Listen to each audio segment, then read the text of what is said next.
అక్క, డాలి ఇక్కడి నుంచి వెళ్ళిపోయింది. హా.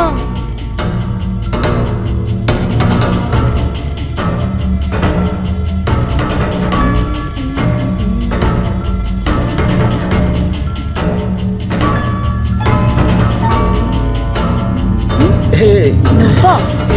నా అందమైన నువ్వెలా లోపలికి వచ్చావు? హా?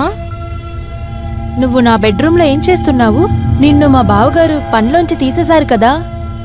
ఏం చేయగలను? నువ్వు లేకుండా నేను ఉండలేను కదా. నేనే నీకు థ్యాంక్స్ చెప్పాలి. నీ గురించి మా బావగారితో మంచిగానే చెప్పాను. ఈ పాటికి నువ్వు జైల్లోకి వెళ్ళి కంపెనీలు లెక్క పెట్టుకుంటుంటావు. నీకు ఇంకా తెలియలేదు. నీ ఛాన్స్ కోసమే ఎదురు చూస్తున్నాను. మీ మామయ్య గారిని ఏదో ఒక రోజు కొట్టేస్తాను. దానికోసం నేను ఏం కావాలన్నా చేస్తాను. నిజంగానా? సరే అడుగు. ఇక్కడ ఎవరైనా చూడకముందే నువ్వు ఇక్కడి నుంచి బయటకు వెళ్ళిపో. సరే బుజ్జి, సరే. నాకు చాలా భయంగా ఉంది. ప్లీజ్ వెళ్ళిపో. ఓకే.